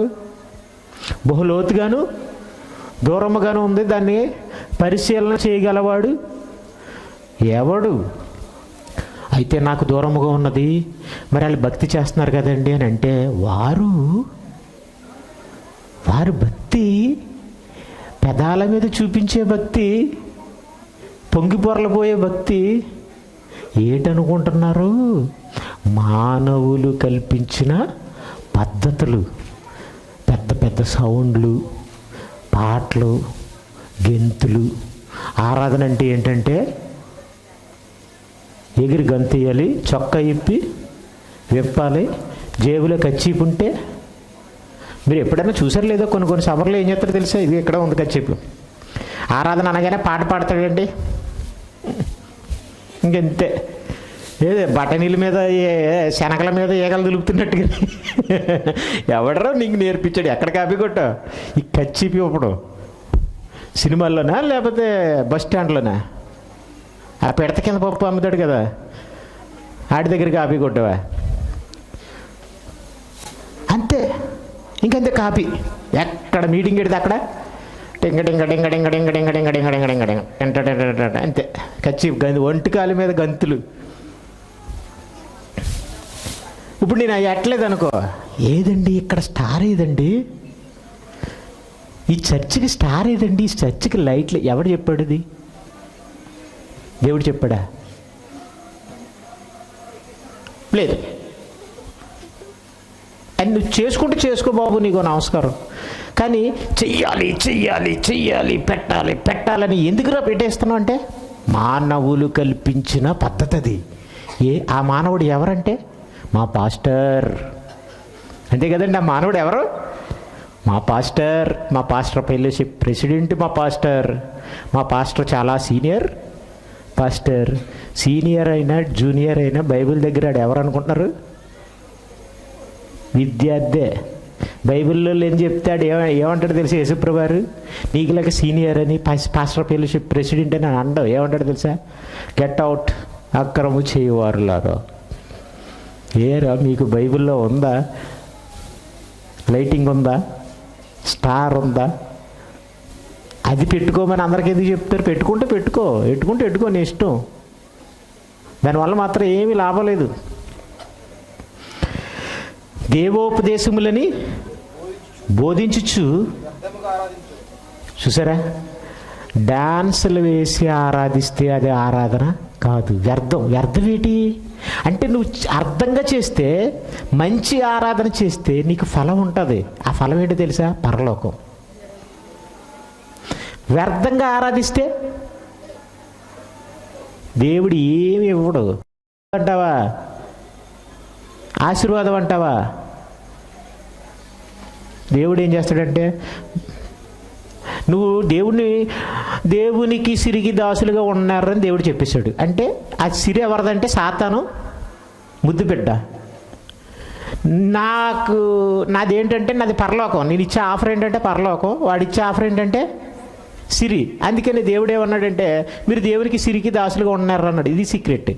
అందుకనే యేసుప్రభుని ఏం చేశాడు అనుకుంటున్నారు? వాడు పరలోకం తీసుకెళ్ళలేదు. పరలోకం కోరుకుంటావు, ఈ లోకం కోరుకుంటావు అని అనలేదు. లోకరాజ్యముల మహిమ చూపించి ఒక్కసారి మొక్కేసి తీసుకోమన్నాడు. ఎందుకే పరలోకం చూసి వచ్చినోడు చేసినోడికి ఇది మొక్కుతాడు ఎవడైనా? No, never. మనకు చెప్పాడు ఆయన. మనం మాత్రం మాకు సిరే కావాలంటే దేవుడు ఏమంటాడంటే, ఆయన పక్క తప్పుకుంటాడు. వస్తాడు ఎవరో? వాడే తండ్రి. కానీ తండ్రినని చెప్పుకునే తండ్రి వాడే డబ్బిస్తాడు. డబ్బుకి దేవుడికి ఏమి సంబంధం లేదమ్మా. బాధపడకండి అమ్మా. ఇదే బైబిల్ అమ్మా. చూపించమంటారమ్మా? మీరు తల్ల కిందులుగా తపస్సు చేసి ఇక్కడ ఉన్న వాళ్ళు ఎవరైనా కొత్త వాళ్ళు కానీ పాత వాళ్ళు ఉంటే రేపు వచ్చి నాకు ఇది చెప్పండి. ఈ మాట యేసుప్రభువారు ఎందుకు అన్నారు అని బైబిల్లో ఉంది. నేను చెప్పాలి. యేసుప్రభువారు మనిషిలో ఉన్న చీకటి, సాతాను మోసం చేత మనిషి మోసపోతున్న మోసాన్ని చెప్పడానికే వజ్రం లాంటి ఒక మాట మాట్లాడాడు. ఎవరికి అర్థం కాలేదు, ఎవరు పట్టించుకోవట్లేదు. అదే గోడకి వేస్తారు, దాన్ని కూడా సిలివేస్తారు. ఆ మాటల్ని మీకు అర్థమవుతుందండి. సత్యాన్ని ఏం చేశారు అనుకుంటున్నారు? దాచేశారు, బరుగు చేశారు. ఎవరు చెప్పరు. ఎవరు చెప్తారు? చెప్పాలంటే కొంచెం గట్స్ ఉండాలి కదండి. నీకు వద్దా డబ్బు అని నన్ను అడుగుతారా? అడగరా? మరి అడగండి. నేను చెప్తాను, నేనేంటో చెప్తాను. ఎందుకంటే నాకు ఆ దమ్ము, ఆ ధైర్యం నాకు ఉంది. మత్తయి సువార్త ఇదిలా ఉంచుకోండి. అయిపోయింది, టైం అయిపోయింది.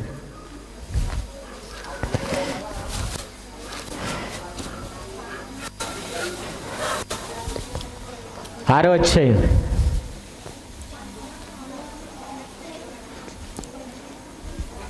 24 వచనం మీరు జాగ్రత్తగా. ఎవడను ఇద్దరు యజమానులు ఎవరండి? మనకి ఇద్దరు యజమానులు ఉన్నారు.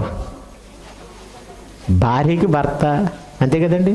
లేకపోతే భార్యకి లొంగిపోతే భర్తకి యజమాని ఎవరంటే భార్య. లేదా ఆఫీస్లో ఎక్కడ పనిచేస్తే అక్కడ యజమాని. ఇది ఒక కోణం, ఒక కోవ. రైట్. మరి స్పిరిచువల్గా మనకు తెలియని చీకటి, పరిశుద్ధత, వీటికి సంబంధించి కూడా ఇద్దరు ఉన్నారు. ఒకరు దేవుడు. నేను ఏబిసిడీలో చెప్తానులేండి. 2 సాతన. ఈజీగా అర్థమైంది. ఇప్పుడు యేసుప్రభువారండి, ఎవడను ఇద్దరు యజమానులకు దాసుడుగా ఉండనేరడు. ఎందుకంటే అతడు ఒకని ద్వేషించి ఒకని ప్రేమించును, లేదా ఒకని పక్షంగా నుండి ఒకని తృణీకరించు. ప్రభువా మాకు ఇదంతా ఎందుకు చెప్తున్నావు ప్రభు అంటే మనకేమనిపిస్తుంది? మేము ఎప్పుడు ఇద్దరి దగ్గర పని చేయం ప్రభా. అవసరమైతే ఒక్కడి దగ్గర కూడా పని చేయం. మా కూలి పని ఏది మనం చేసుకుని మా చేపలు మేము పట్టుకుని ఇంటికి తెచ్చుకుని వండుకుంటాం. మాకు ఎవడ యజమాని? నాకు నేనే యజమాని, నాకు నేనే రాజుని, నేనే మంత్రిని అని అంటావా? అంటావని ఆయనకి తెలుసు. వెంటనే ఏం చెప్పాడంటే, ఇదిగో కింద చెప్పడానికే పై చెప్పాడు. ఏమని? మీరు దేవునికి సిరికి దాసులుగా ఉండనేరారు. సిరి అంటే ఏంటి తెలుసా? వచ్చిందమ్మా నడమంతరపు సిరి. భూమి మీద నిలబట్టలేదు. ఎవరికైనా మెడలో ఆసిపోయి అనుకోండి, ఎవరు కనపడరు, అలా వెళ్ళిపోతుంటుంటుంది. లేదా పట్టు చీర కట్టి అనుకోండి, పట్టు చీరలు వస్తాయి అనుకోండి, కనపడదు. లేదా డబ్బు వచ్చింది అనుకోండి ఎవరికైనా, పక్కన ఎలా చూస్తాడు? ఏం చూడండి, పట్టించుకోడు. దాన్ని ఏమంటారు? నడమంతరపు సిరమ్మ. అలా మారిపోయాడు అంటారు కదా. అనరా? ఇప్పుడు అదే పదాన్ని ఏమంటున్నాడంటే, మీరు సిరికి దాసులుగా ఉన్నారంటే మీరేం కోరుకుంటున్నారు ఇప్పుడు? సిరి అంటే డబ్బు అండి, సంపద, ఆస్తి. మాకు సిరి కావాలి. నేను కావాలా? సిరి కావాలంటే నువ్వే సిరి ఇవ్వాలి. ఏం చెయ్యాలో చెప్పండి మమ్మల్ని. నువ్వే సిరి ఇవ్వాలంటున్నావంటే నీకు పెన్న కావాలా, గన్న కావాలా అని అంటే ఎందుకు? గన్నొద్దురా, పెన్న మంచిది, చదువుకోరా అని చెప్తూ అని చెప్పడానికి వచ్చినోడిని ఒక ఉగ్రవాది దగ్గరికి వెళ్ళి నీకు గన్న కావాలా పెన్న కావాలా అని చెప్పాడు అనుకోండి, ఎవడైనా జ్ఞాని మార్చడానికి, వాళ్ళకి ఎత్తబాటు చేయడానికి, నేనైతే పెన్నే ఇస్తాను, మీకు గన్న కావాలంటే మీ ఇష్టం, నేను కావాలి మంచి కావాలంటే అంటే మీరు ఏమన్నారంటే నువ్వు గన్న ఇవ్వాలి మాకు, పెన్నొద్దు అని అంటున్నారు. అప్పుడు అర్థం ఏంటి? పిచ్చెక్కిందా? చూసారా ఎలా ఉన్నారు అమ్మాయి? ఏమన్నా అనుకోవచ్చండి, నువ్వు దేవుణ్ణి ఏమైనా అడగొచ్చు, ఎలాగైనా అర్థం చేసుకోవచ్చు, ఎలాగైనా అర్థం చేసుకుంటావు. ఇది ఎందుకంటే మానవుల పద్ధతి ఇది. మీ మానవులు ప్రభువా, మీ మనుషులు, మేము ఎప్పుడు ఇలాగే అడుగుతాం తప్ప, నువ్వు దేవుడు ప్రభువా, మేము ఏం అడిగితే ఎలా అడిగితే అలాగే నువ్వు చేసేయాలి. ఇది పద్ధతి. ఇది ఫాలో అయిపోతున్నా మా తాత ముత్తాతల దగ్గర నుంచి. అంతే కదండి, మారట్లేదు, లోపల అది అంతా ఉండిపోయింది కదండి. వ్యర్థముగా అలాంటి మనసు పెట్టుకుని, మీ హృదయాల్లో అలాంటివి పెట్టుకుని అంటే దేవుడికి ఎలా ఉంటుందండి? ఓర బాబోయ్, ఈవిడ వస్తుందిరా బాబు చర్చికి, చప్పట్లు పడుతుంది, గెంతులు వేస్తుంది, పాటలు పాడుతుంది, డబ్బులు అడుగుతుంది. ఇప్పుడు ఇవ్వాలి వద్దా దేవుడు?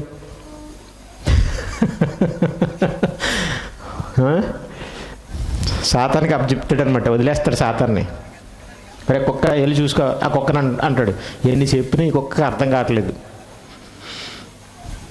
ఇప్పుడు చెప్తాను చూడండి, సత్యం, చీకటిని పారద్రోలే సత్యం, ఎలా ఆరాధించాలో చెప్తాను. దేవునికి నీ హృదయాన్ని దూరంగా చేసుకోకుండా రియల్ వర్షిప్, నాటకం కాదు, స్టేజ్ మీద డ్యాన్స్ కట్టడం కాదు. యోహాను సువార్త 4:24 చర్చిల మీద వాక్యం రాసుకున్న ప్రతి ఒక్కడు చేస్తున్నట్టు కూడా కాదు, రాశారే కానీ చేయడం లేదు. దాని లోతు అర్థం కాలేదు. చూడండి,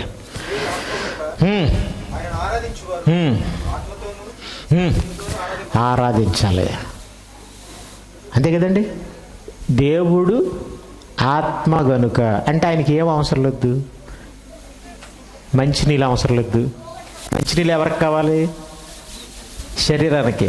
డ్రింక్ ఎవరికి కావాలమ్మా? శరీరానికే. తేనె దేనికి కావాలి? శరీరానికి. ఆత్మకి ఏం కావాలి?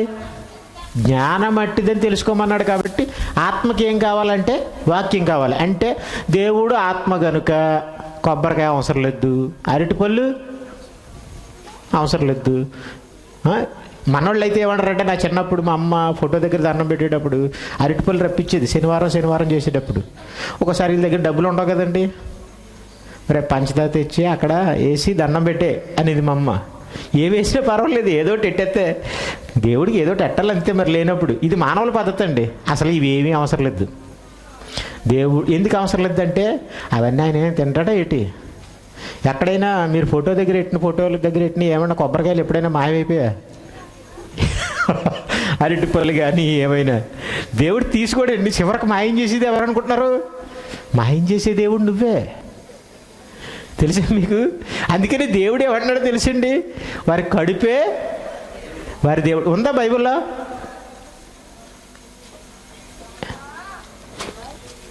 ఉందండి, చూడండి. ఫిలిప్పీలకు రాసిన పత్రిక 3వ అధ్యాయం. ఇది ఇలా ఉంచండి, వదలకండి. మీకు ఆరాధన తెలియాలి కానీ మీకు అర్థం కాదని చెప్తున్నాను. చెప్పండి అమ్మా, రెఫరెన్స్ చెప్పండి. 18 3వ అధ్యాయం 18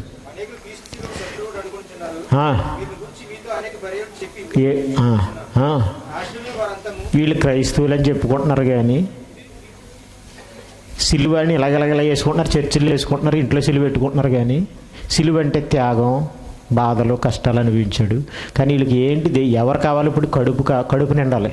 వారి కడుపే వారి దేవుడు. అంటే ఫోటో దగ్గర ఎన్ని లాగించేది ఎవరు అనుకుంటున్నారు?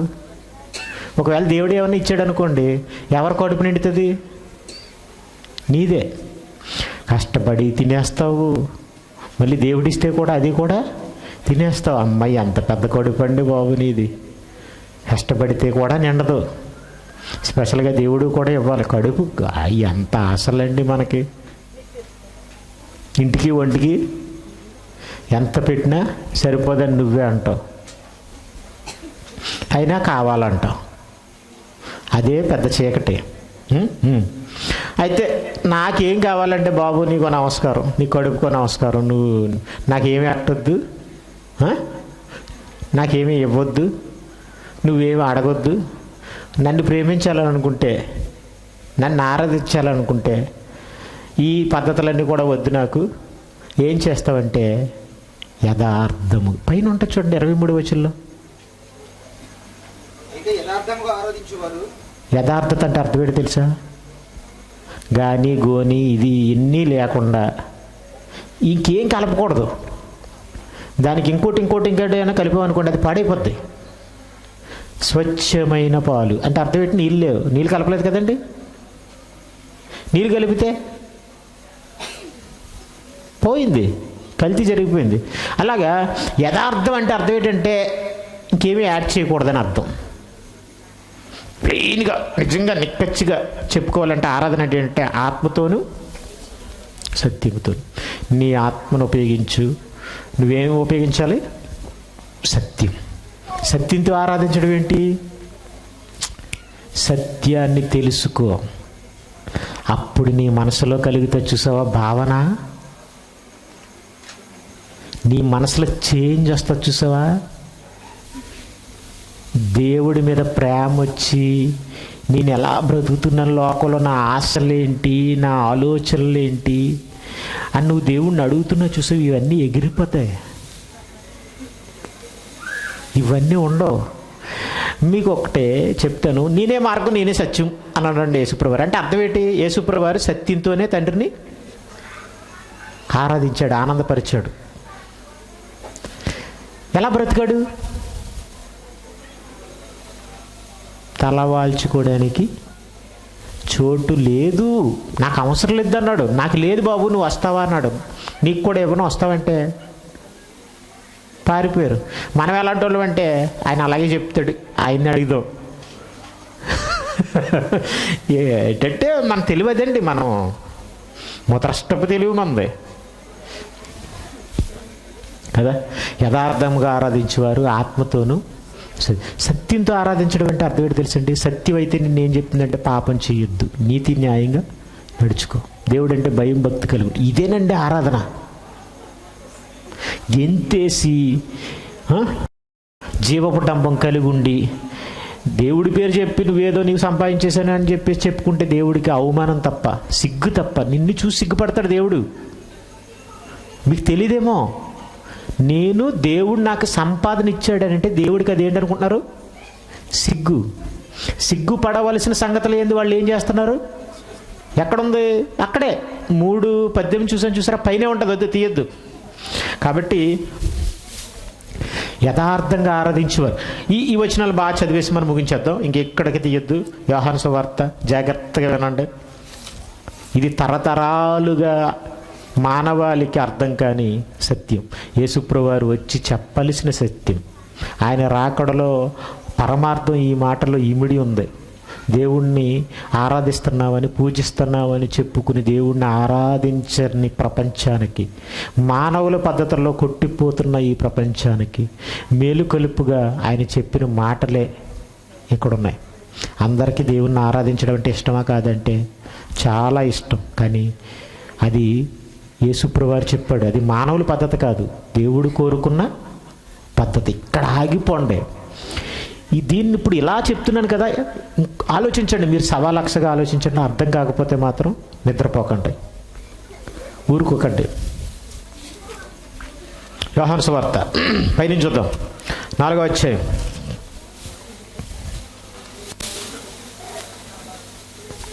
20వ వచనం నుంచి. సమరయ స్త్రీ ఇవిడ ఏమంటుందంటే యేసుప్రభువారిని, మా పితరులు ఈ పర్వతం మంది ఆరాధించిరి. ఎక్కువగా టెంపుల్స్ అన్నీ ఎక్కడ ఉంటాయి? పర్వతాల మీద పెట్టేస్తారు. మా దగ్గర ఉండకు, మేము రోజు నేను చూస్తే పాపం చేయలేము, నువ్వు గుడి మీద ఉండు, అప్పుడప్పుడు మేము వస్తాం, అంతే కదండి. మా పితరులు ఆరాధించిరి, కానీ ఆరాధింపవలసిన స్థలం యెరూషలేములో ఉన్నదని మీరు చెప్పుదురని ఆయనతో అనగా యేసు ఆమె తిట్లను. అమ్మా, ఎందుకమ్మా ఈ ఆర్గ్యుమెంటు? మేమంటున్నాం, వాళ్ళు అంటున్నారు, ఇవన్నీ ఎందుకమ్మా? మేమంటే నేను మాత్రం అలాగ అనలేదు కదమ్మా, నేను మాత్రం అలా అంటలేదు కదమ్మా. యెరూషలేములో ఉందని ఆయన ఏమన్నా చెప్పాడండి అక్కడ? మీ పాస్టర్లే కదా ఇలా చెప్తున్నారు, మీ పాస్టర్లే కదా ఇలా చేస్తున్నారు. ఇక్కడ కొంతమంది ఇలా కూడికెడితే ఏం పెట్టాలనుకుంటున్నారు? ఇక్కడ బియ్యం పల్లులు వేసి యేసుబాబు ఫోటో పెట్టి అరటిపళ్ళు ఎట్టాలి. ఇక్కడ యేసుబాబు ఉంటాడు, అది పట్టుకుని వెళ్ళిపోతాడు సంచులు వేసుకుని. ఏమండి? అలాగే యేసుప్రభు వారు ఏమన్నా చెప్పారా? ఇప్పుడు ఏమంటారు? మీ పాస్టర్లే కదా అలా చేస్తున్నారు అంటాడు బయటోడు. ఏం చేస్తాం? అదే సిచ్యువేషన్ ఆయనకి ఎదురైంది. అప్పుడు ఆయన ఏమంటాడంటే, అమ్మా ఏంటమ్మా ఈ ఆర్గ్యుమెంట్? ఒక కాలం వస్తుందమ్మా, ఇదంతా పోయిందమ్మా, ఇదంతా గతం, వదిలే. ఒక కాలం వచ్చుచున్నది, ఆ కాలం మంది ఈ పర్వతం మీదనైనను యెరూషలేములైనను మీరు తండ్రిని ఎందుకు మానేస్తారా? ప్రభా మానేస్తే ఎలాగ ప్రభు అంటే, కాదమ్మా మార్పు నేను చెప్తాను కదమ్మా, నేను మార్చేస్తాను కదమ్మా, అంతనే మార్చిపోతున్నాను నేను. నా మాట నమ్ము, అదే కావాలి, అదే జరగాలి. నీ మాట ఎందుకు ఇదంతా వద్దంటున్నావు అంటే, ఇప్పుడు చెప్తున్నాడు చూడండి, సీక్రెట్ ఏంటో చెప్తున్నాడు. దేవుడు కోరింది ఒకటే, మనిషి చేస్తుంది ఒక్కటే. దేవుడు ఇలా చేసి ఆరాధన చేయాలని దేవుడు కోరుకుంటున్నాడు, మనిషి ఏమో ఇంకోలా చేసి ఆరాధన చేస్తున్నాడు. మీరు మేము మాకు తెలిసిన దాన్ని ఆరాధించేవారు, రక్షణ యూదుల్లో నుండే కలుగుతుంది. అయితే ఒక్క విషయం మాత్రం, ఒక కాలం వస్తుంది అన్నాడు కదా, ఆ కాలం చెప్తున్నాడు. యథార్థముగా ఆరాధించేవారు ఆత్మతోనూ సత్యముతోనూ తండ్రిని ఆరాధించు కాలము వచ్చుచున్నది. రైట్? మరి ఇప్పుడు అది ఇప్పుడునూ వచ్చే ఉన్నది. వచ్చుచున్నందుకు అని ఎందుకు అన్నాడు? ఇప్పుడు వచ్చే ఉన్నదని ఎందుకు అన్నాడు అంటే, ఆల్రెడీ యేసుప్రభు వారు అక్కడ ఉన్నారు కాబట్టి, అది చేస్తున్నారు కాబట్టి ఇప్పుడు వచ్చింది. అది రాబోతుందంటే అపోస్తులు అందరూ అదే చేశారు. సత్యంతో సత్యాన్ని ప్రకటించి సత్యం చొప్పున నడుచుకుని సత్యాన్ని బట్టి వాళ్ళు బ్రతికారు చూసారా? అదే ఆరాధన. ఎక్కడైనా మనం చెప్పుకున్నట్టుగా ఆరాధన అని చెప్పి ఒక పాటను 2-3 సార్లు పాడి గెంతులేశారా? పాట ఎందుకో తెలుసా? దేవుడికి ఆరాధన చేయడానికి కాదు. ఇప్పుడు వాక్యం చెప్తే ఒక్కొక్కడికి అర్థం కాదు, ఒకడికి పాట రూపంలో చెప్తే ఇష్టపడతాడు, వాడికి అర్థం కావడానికే. దేవుని వాక్యం, దేవుని జ్ఞానం నీకు ఆ విధంగా ధ్యానంలో ఉండడానికి, అది కూడా బైబిల్ చెప్పింది. అయితే యథార్థముగా ఆరాధించేవారు ఆత్మతోను సత్యముతోను తండ్రిని ఆరాధించు కాలం వచ్చుచున్నది, అది ఇప్పుడునే వచ్చినది. తన్ను ఆరాధించువారు అట్టివారే కావాలి అంటే అట్టివారు లేరన్నమాట. కావాలని తండ్రి కోరుచున్నాడు. దేవుడు ఆత్మ కనుక ఆయన ఆరాధించేవారు ఆత్మతోను సత్యముతోను ఆరాధింపవలెను. ఇప్పుడు అంటే దేవుడు కోరుకుంటుంది ఏంటంటే యథార్థంగా ఆరాధించాలంటున్నాడు. యథార్థం అంటే ఏంటంటే సత్యం, అంతే కదండి. ఆత్మతో సత్యం. సత్యం అంటే ఏంటి? సత్యం అంటే ఏంటంటే నీ వాక్యమే, బైబిల్ వాక్యమే సత్యం. అంటే ఇప్పుడు ఇంతకీ నాకు రాత్రి కల వచ్చిందండి, రాత్రి నా దేవుడు నాతో మాట్లాడాడండి, ఇలా చెప్పాడండి, నేను దేవుడిని ఆరాధిస్తున్నానండి, స్తుతిస్తున్నాను అన్నావు అనుకోండి. ఇప్పుడు ఏం చేస్తున్నావు? అబద్ధంతో ఆరాధిస్తున్నావా లేదా? అబద్ధంతో దేవుడికి స్తోత్రం చెప్పావా లేదా? కాబట్టి దేవుని మాటలకు ఏమీ చేర్చకండి. సంఘంలో ఇంకేం ఉండకూడదు, వాక్యం తప్ప. నాకు సాక్ష్యానికి ప్రార్థన. అమ్మ సాతాను ఎంత పని చేసావు, కానీ నాకు చాలా హర్ట్ అయిపోయానండి. హర్ట్ అయిపోయాను కాబట్టి ఇంకా 15 రోజులు ఉంది, ఆల్మోస్ట్ 17 రోజులు. సాతాను మాత్రం చితక దొక్కేస్తాను. శీఘ్రముగా దేవుడు సాతాన్ని మీ కాళ్ళ కింద చితక తొక్కించును. దేవుడు అడిగేది ఏంటో తెలుసా? సత్యముతో ఆరాధన. సత్యం అంటే ఏంటనుకుంటున్నారు? సత్యం నీ మార్పును కోరుకుంటుంది, దేవుడి కోసం బ్రతకడం కోరుకుంటుంది. అది చేయడమే ఆరాధన. నిజమే, అట్టివారే కావాలని కోరుకుంటున్నాడు. ఇంకా మీకు అర్థం కావడానికి ఇంకో మాట చెప్తాను. మన సమయం ఎక్కువ లేదు కదండి, ముగించేద్దాం. మేకా గ్రంథం 6వ అధ్యాయం.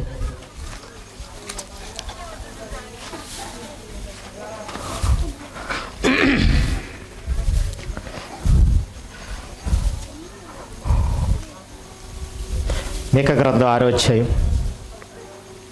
6 నుండి 8 వచనాలు.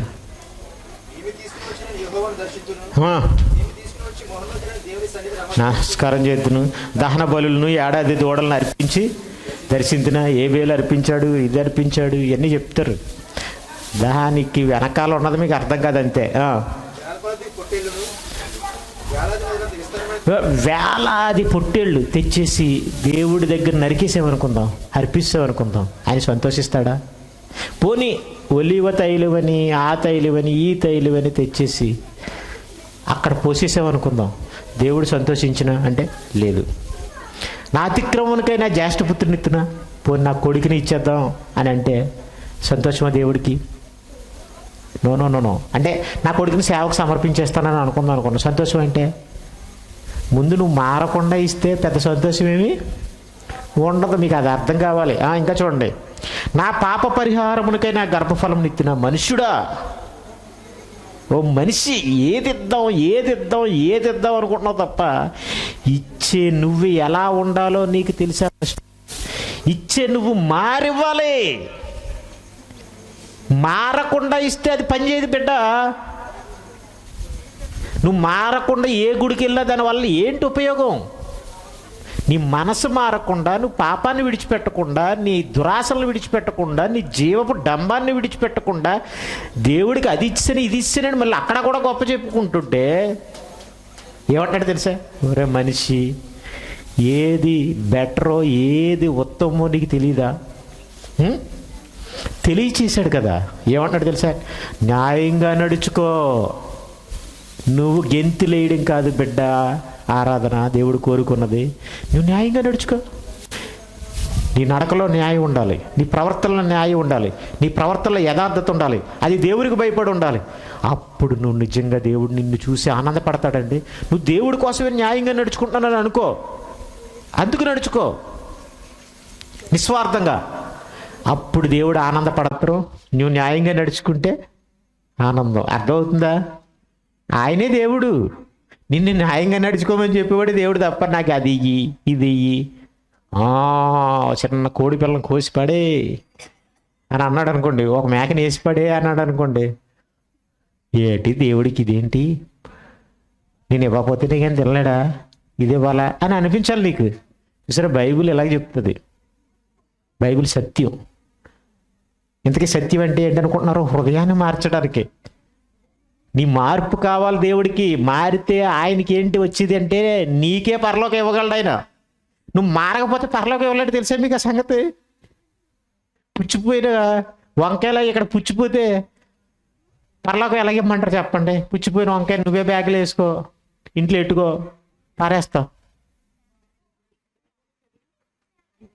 పుచ్చిపోతే నిన్నే పరలోకం ఇమ్మంటారా? ఇప్పుడు అంతా పుచ్చిపోయి ఉండి పరలోకానికి వెళ్ళిపోదాం అనుకుంటున్నారు మీరు. చూడండి, కనికరమును ప్రేమించుటయు. కనికరం, జాలి, దయ, కనికరం. మీ మీద నాకు కనికరం తెలుసా మీకు? కోపం కాదు. ఎందుకో తెలుసా? మిమ్మల్ని మార్చడానికే, మీకు వాస్తవం తెలియాలని చెప్పడానికే. ఈ పాటలు లేకపోతే హల్లెలూయా అని గెంతేశాను అనుకోండి, మీరు మిమ్మల్ని అందరినీ గెంతిస్తారు అనుకోండి, మీకు ఎలా ఉంటుంది తెలుసా? నా మీద కనికరం ఉంటుంది. చూసారా తేడా? చూడండి, నా మీద కనికరి ఉండి ఇక్కడ కానీ గంగలు పెట్టాను అనుకోండి, నిలువు దోపిడి ఇవ్వండి, వాళ్ళందరూ అలాగే ఇస్తున్నారు, మీరు ఇక్కడ గంగలు పెట్టాను నిలువు దోపిడి మనం ఇచ్చేస్తారు. ఎందుకంటే బ్రదర్ అనిల్ కుమార్ ఒకసారి హౌస్ ప్రేయర్లో కాకినాడలో గెంతి హౌస్ ప్రేయర్లో పెట్టి నిలువు దోపిడి ఇచ్చుకున్నాడంట. దొంగలు ఏం పంచుకుంటారు? అప్పుడు నా మీద మీకు కనికరం ఉంటుంది. కానీ ఇప్పుడు నేను మీ మీద కనికరపడి, యేసుప్రభువారు వారి కాపర్లేని గొర్రెల్లో ఉన్నారని విసిగి చెదిరారని వారి మీద కనికరపడి ఏం చేశాడు అనుకుంటున్నారు? చాలా సంగతులు వారికి బోధించాడు. దీన మనసు కలిగి. మీరు ఎప్పుడు ఎలా ఉండాలి తెలుసా? అడుక్కునేవాళ్ళలాగా తలదించుకుని పో, ఏ ఉన్నా లేకపోయినా నాకుంది చూసావా, నాకుంది చూసావా అన్నట్టుగా ఉండకండే దేన మనసు కలిగి నీ దేవుని ఎదుట ప్రవర్తించుటయు. గుడిలో కాదు, స్తోత్రం, ఈదిలో కూడా నువ్వు దేన మనసు కలిగి, ఇంట్లో కూడా దేన మనసు కలిగి నీ దేవుని ఎదుట ప్రవర్తించే. చర్చిలోనే దేవుని ఎదుట కాదు, మొత్తం ఎక్కడున్నా దేవుని ఎదుట ఉన్నా, ఆ భూమి మీద ఉన్నావంటే ఆయన దగ్గర లేవనుకుంటున్నావు నువ్వు. ఇంతే కదా నిన్ను యెహోవా. అదే ఇదంతా కూడా ఏం చెప్తుంది? సత్యమే కదా చెప్తుంది. ఇది ఇలా చేసి సత్యం చెప్తుంది, సత్యం నిన్ను ఇలా ఉండమని చెప్తుంది, కోరుకుంటుంది. ఇది దేవుని కోరిక, ఇదే ఆరాధన. ఇది అర్థం కాకపోతే మీరు పరలోకం వెళ్ళడం కష్టం. ఎందుకంటే దేవుణ్ణి ఆరాధించకుండా మీరు పరలోకం ఎలా వెళ్ళిపోతారు? ఇప్పుడు నేను ఇది కరెక్ట్ అని చెప్పాను, ఇది కరెక్ట్గా కాదు మీరు ఆలోచించుకోండి. మీరు చేస్తుందో సోకాల్డ్ క్రిస్టియన్స్ అందరూ గెంతులేసి ఆరాధన చేస్తున్నాం అని చెప్తున్నారు చూసారా, వాళ్ళు చేస్తే కరెక్ట్. మీరు ఆలోచించుకుని మీకు పరలోకం వెళ్తారు లేదో చూసుకోండి. యేసుప్రభు చెప్పిందా, బైబిల్ నేను చెప్పానా, ఏమైనా రాసుకుని వచ్చానా? మీ బైబిల్లోనే చెప్పాను కదా, రిఫరెన్స్లు రాసుకున్నారా? రాసుకోండి. ఇప్పుడు నెక్స్ట్ నేను ఫస్ట్ అన్నాను కదా, దానికి ఎవరైనా సిద్ధం అయితే నేను సిద్ధం, లేదా ఇందరిలో అడగలేనని అంటావా, నికోదేములో వస్తావా, రా, ఇక్కడే మా ఇల్లు. నేను ఎవరికి నా దగ్గరికి వచ్చాడనుకో పారిపోను, లేనని చెప్పను, నువ్వన్నీ వెళ్ళిపోలేను తప్ప నేను మాత్రం కదలను. తెలుసా, మొత్తం జలగలా అంటుకుని వెళ్ళలేమని కూడా అంతవరకు వచ్చేవంటనే. ప్రార్థన. తండ్రి నాయన, మీ పిల్లలకు ఏ సత్యం అయితే మీరు తెలియాలని ఈ లోకానికి మీ కుమారుని పంపించారు, ఏ వాక్యం ద్వారా, ఏ సత్యం ద్వారా నాయనా వాళ్ళు హృదయాల్లో మీ కుమారునికి చోటు కావాలని, మీ కుమారుడు ప్రకాశించాలని మీరు కోరుకున్నారు. ఆ సత్యాన్ని నాయనా సమాజం మీ పిల్లలుగా చెప్పుకుని సమాధి చేశారు తండ్రి నాయన. దాన్ని మీ పిల్లల ముందు చెప్పడానికి ఒక అవకాశాన్ని, ఒక ద్వారాన్ని మీరు తెరిచారు తండ్రి నాయన. విన్న మీ పిల్లలు కేవలం విని విడిచిపెట్టకుండా వాస్తవం కదా, వాక్యం అనేది ఆత్మలను రక్షించడానికి ఇవ్వబడిందని నాయన పరిశీలించి సాత్వికంతో వారిలో ఉన్న దుష్టత్వాన్ని బట్టి విర్రవీగి దీన్ని పక్కన పెట్టకుండా ఇవి మీ మాటలు కాదా అనేది నిర్ధారణ చేసుకుని, నేను ఇవి మీ కుమారుడు చెప్పిన మాటలు కాదా అని నిర్ధారణ చేసుకుని మీ పిల్లలు మంచి నిర్ణయం తీసుకుని సత్యమందు మీ పిల్లలు ప్రతిష్ఠింపబడినట్లుగా మీ పిల్లల ఎడల మీ కృపనొచ్చమని వేడుకుంటున్నాను తండ్రి. అలాగే ఈ కార్యక్రమాన్ని ఏర్పాటు చేసిన మీ పిల్లలను బట్టి, ఇక్కడ ఆతిథ్యం ఇచ్చిన మీ పిల్లలను బట్టి స్తుతిస్తున్నాం. మీ మహిమలో వారి అవసరతలు తీర్చండి, సోదరులోనికి తెగ దృష్టి నుండి కాపాడండి. అలాగే తండ్రి నాయన మరి ఏర్పాట్ల విషయంలో సహకరించిన మీ పిల్లలందరిని బట్టి కూడా స్తోత్రాలు నాయన. మీ కాపుదారులో మీ పిల్లలు భద్రపరచండి, వర్ధిలింపు చేయండి. అలాగే జరగబోయే విందు కార్యక్రమంలో కూడా ఏ విధమైన లోటుపాట్లు లేకుండా సక్రమంగా మీ పిల్లలందరూ తిని తృప్తి పొంది మిమ్మల్ని జ్ఞాపం చేసుకుని వారి వారి గృహాలకు వెళ్ళే క్షేమంగా వెళ్ళే పరిస్థితిని అనుగ్రహించమని, రేపటి దినాన్ని జరగబోయే కూడిక విషయంలో కూడా మీ కృపను అనుగ్రహించమని ప్రియకుమారుడును మా రక్షకుడునైన యేసుక్రీస్తు ప్రభువారి పేరట ఈ ప్రార్థన సమర్పించి అడిగి వేడుకుంటున్నాం తండ్రి. ఆమేన్. మన తండ్రి అయిన దేవుని ప్రేమ, యేసుక్రీస్తు ప్రభువారి యొక్క కృప, పరిశుద్ధాత్మ అన్యోన్య సహవాసం కూడి వచ్చిన మనందరికీ, అలాగే ఈ కార్యక్రమాన్ని ఏర్పాటు చేసిన, సహకరించిన, పనిచేసిన పిల్లలందరికీ సదాకాలంతో నడిపించును గాక. ఆమేన్. అందరికీ ధన్యవాదాలు.